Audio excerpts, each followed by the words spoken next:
सूर्यदेव 17 सितंबर 2023 को सिंह राशि से निकलकर कन्या राशि में प्रवेश करेंगे और यहाँ पर ये 16 अक्टूबर 2023 तक गोचर करेंगे। तो सूर्य के इस राशि परिवर्तन का प्रभाव मीन राशि वालों पर किस प्रकार से पड़ने वाला है, सूर्यदेव आने वाले 30 दिनों में आपके जीवन में किस प्रकार की परिस्थितियों का निर्माण करेंगे, जीवन के किन क्षेत्रों में आपको सफलता प्राप्त होगी, संपूर्ण विषय की जानकारी इस वीडियो में हम देंगे। साथ ही बताएंगे कि केवल लक्षणों से आप कैसे जान सकते हैं कि आपकी जन्म पत्रिका में स्थित सूर्य कमजोर है और उसका क्या उपाय करना है। तो चलिए वीडियो की शुरुआत करते हैं। देखिए, हमारे ज्योतिष शास्त्र में सूर्य को आत्मा, उत्पत्ति, मान सम्मान, पिता, सरकारी क्षेत्र, राजनीतिक क्षेत्र है न, पद, प्रतिष्ठा, यश, कीर्ति, साथ ही शरीर में पाई जाने वाली हड्डियां, इम्यून सिस्टम, आँख, हथियार, जौ, गेहूं, इन सभी चीज़ों का कारकत्व प्राप्त है। तो जब सूर्य देव कन्या राशि में प्रवेश करेंगे जो इनकी मित्र की राशि है, और यहाँ पर विक्रम योग का निर्माण होगा क्योंकि मंगल देव भी ऑलरेडी यहाँ पर विराजमान रहेंगे 2 अक्टूबर 2023 तक। साथ ही अगर देखा जाए तो आपके सप्तम भाव में सूर्य बुध का बुधादित्य योग भी बनेगा क्योंकि बुध भी 2 अक्टूबर को राशि परिवर्तन करके और कन्या राशि में आ जाएंगे। तो इन ग्रह गोचर स्थितियों के आधार पर, साथ ही सूर्य के प्रभाव को देखते हुए आपके जीवन में कुछ बड़े बदलाव अवश्य होने वाले हैं। सबसे पहला बदलाव यह होगा कि आपको स्वास्थ्य से संबंधित कोई समस्या यदि चल रही थी तो स्वास्थ्य संबंधित समस्या आपकी अवश्य दूर होगी। ये बात को आप नोट करके चलें। अपने आप में आप एनर्जेटिक महसूस करेंगे, आपके अंदर ऊर्जा का अनुभव आप करेंगे। साथ ही ये आपके छठे भाव के स्वामी होकर सप्तम भाव में आए, तो थोड़ा बहुत स्वास्थ्य को लेकर आपको लापरवाही नहीं करना है ना। अगर आपको पहले से स्वास्थ्य से संबंधित दिक्कत है, जैसे आंखों की दिक्कत है या माइग्रेन की समस्या रहती है, तो इसको लेकर आपको नजरअंदाज नहीं करना है। हालांकि सूर्य देव क्या है ना, ये रोग प्रतिरोधक क्षमता को भी बढ़ाने का कार्य करते हैं।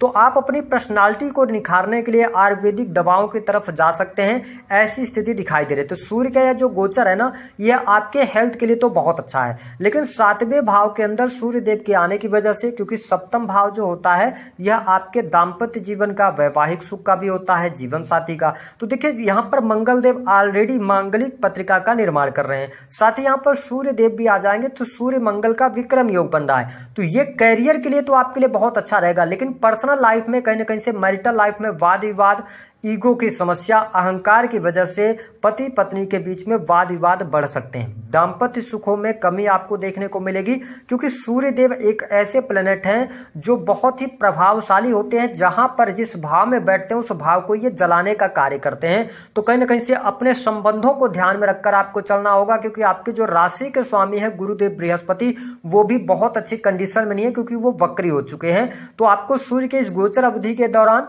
थोड़ा सा ध्यान रखना होगा। हालांकि यदि हम संतान की बात कर लें तो संतान के लिहाज से समय काफी अनुकूल रहेगा, संतान की प्रगति हो रही है, संतान की पढ़ाई लिखाई भी इस गोचर अवधि के दौरान अच्छी रहने वाली है। आपके जीवन साथी की हेल्थ को लेकर थोड़ी बहुत समस्या आ सकती है, तो उनकी हेल्थ का जरूर आपको ध्यान रखना चाहिए। इसके अतिरिक्त जो मीन लग्न या मीन राशि वाले हैं उनके लिए, अगर आप कोई कॉम्पिटेटिव एग्जाम देते हैं, ये टाइम फ्रेम बहुत अच्छा आपके लिए रहेगा। आप यदि किसी भी कंपटीशन में हिस्सा ले रहे हैं तो उसमें आपको सफलता प्राप्ति के संकेत दिखाई देते हैं। आप किसी भी प्रकार से बिजनेस से जुड़े हुए हैं, वह बिजनेस आपका किसी भी प्रकार से हो सकता है, जैसे कि सॉफ्टवेयर इंडस्ट्री हो गई या ऑटो पार्ट्स हो गए, मेडिकल लाइन से आप जुड़े हैं या बिजनेस कर रहे हैं, प्रॉपर्टी डीलिंग के कार्यों से जुड़े हैं, तो यह समय आपके लिए उपलब्धियों वाला होगा। विशेष तौर पर आपको 17 सितंबर से लेकर 2 अक्टूबर तक कोई बड़ी उपलब्धि हासिल होने जा रही है। बिजनेस आपका अच्छा रहेगा, काम कारोबार का विस्तार होगा, बिजनेस को लेकर आप कॉन्फिडेंट रहेंगे और आप किसी भी बड़ी डील आप कर सकते हैं, ऐसी स्थिति देखने को मिलेगी।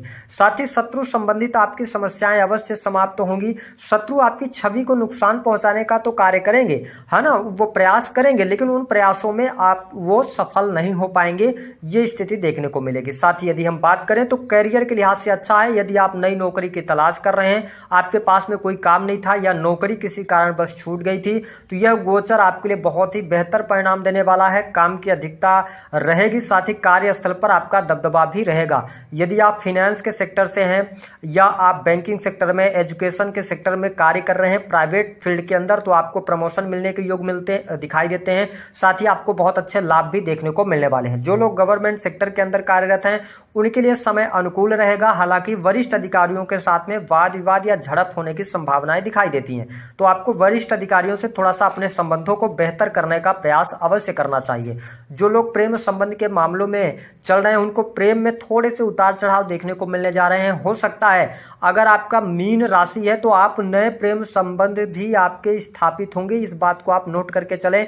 किसी नए व्यक्ति की एंट्री आपके जीवन में हो सकती है, ऐसा मुझे दिखाई दे रहा है गोचर के आधार पर। साथ ही यदि देखा जाए तो सुख साधनों के लिए समय बेहद ही अनुकूल बना हुआ है। सुख साधनों में आपके वृद्धि होगी, ये स्थिति अच्छी है। हाँ, थोड़ा सा कष्ट जरूर आपको रहेगा, मानसिक तनाव रहेगा, क्योंकि आप शनि के 7.5 में चल रहे हैं। 12th हाउस के अंदर कहीं ना कहीं से खर्चों को लेकर परेशानी हो सकती है, वित्तीय स्थितियों को लेकर, है ना। या अगर हम इनकम की बात करें तो लाभ तो आपके लिए बहुत अच्छा हो रहा है, लेकिन परिश्रम ज्यादा करना पड़ेगा, क्योंकि 7.5 के प्रभाव में व्यक्ति फिर परिश्रम ज्यादा करता है तभी उसको लाभ मिल पाता है। आपके बिजनेस से धन की स्थिति बहुत बढ़िया रहेगी, आकस्मिक धन लाभ के भी योग बनेंगे। अगर आप वाणी कंसल्टेंसी से जुड़े कार्य करते हैं या आप सर्विस प्रोवाइडिंग का कार्य करते हैं तो ये टाइम फ्रेम आपके लिए बहुत ही शानदार रहने वाला है। यहाँ पर किसी भी प्रकार की समस्या नहीं आएगी।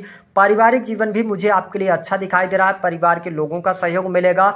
इसके साथ ही अगर आप रिसर्च के फील्ड से जुड़े हैं, अकल्ट से जुड़े हैं, तो आपको बहुत अच्छे बेनिफिट मिलेंगे। जो आकस्मिक तौर पे आपके जीवन में नेगेटिव घटनाएं हो रही थी, उन घटनाओं से बाहर निकलने का अवसर भी आपको प्राप्त होने वाला है। हम बात कर लेते हैं आपको मौके कहां पर मिलेंगे। देखिए, सरकारी क्षेत्र में अटके रुके पेंडिंग पड़े हुए कार्य आपके बन जाएंगे। दूसरी स्थिति कि कुछ नए ऑफर्स आपको आ सकते हैं प्राइवेट सेक्टर से। अगर आप नौकरी में चेंज वगैरह करना चाहते हैं तो देखिए, जल्दबाजी में आके आपको चेंज नहीं करना, आपको नई चीज़ों की तलाश में लगे रहना है। इस महीने आपको कोई नए ऑफर्स मिल सकते हैं, कोई मौके मिल सकते हैं। इसके अतिरिक्त तीसरी बात ये रहेगी कि क्या पार्टनरशिप करना चाहिए, तो इस महीने आप इंडिविजुअल बिजनेस कर रहे हैं तो बहुत अच्छा लाभ प्राप्त करने में सफल होंगे। पार्टनरशिप में आपको कार्य नहीं करना चाहिए, इस बात का ध्यान आपको रखकर चलना है। अब हम बात कर लेते हैं कि सूर्य कमजोर होने पर आपको कौन से इफेक्ट देते हैं। देखिए, सूर्य कमजोर होगा तो आप में आत्मविश्वास की कमी रहती है। जातक में सूर्य कमजोर होने पर सरकारी क्षेत्र से लाभ नहीं मिल पाता। अगर व्यक्ति को नौकरी प्राप्त करने में दिक्कतों का सामना करना पड़ता, अगर नौकरी लग भी गई तो बार बार छूट जाती है। सूर्य कमजोर होने पर पाचन तंत्र से जुड़ी हुई समस्या आने लगती है, आंखों में चश्मे लग जाते हैं, मतलब मुंह में बार बार थूक बनने लगता है, व्यक्ति शारीरिक तौर पर कमजोर हो जाता है। अगर ऐसी स्थिति आपके लक्षण है आप में, तो आपको क्या उपाय करना चाहिए, तो सबसे अच्छा उपाय रहेगा मीन राशि वालों के लिए, क्योंकि सूर्य देव की अगर हम बात करें तो ये 6ठे भाव के स्वामी आपके लिए बनते हैं। तो ऐसी स्थिति में क्या करना चाहिए, आदित्य हृदय स्रोत का आप पाठ कर सकते हैं। आदित्य हृदय स्रोत का पाठ आप करेंगे तो आपको बहुत अच्छे बेनिफिट मिलेंगे। दूसरा कि केसर का तिलक आप लगाएं मस्तक पर और नाभि पर, इससे भी सूर्यदेव मजबूत होंगे। अपने खाने में घी का इस्तेमाल आप करना शुरू कर दीजिए।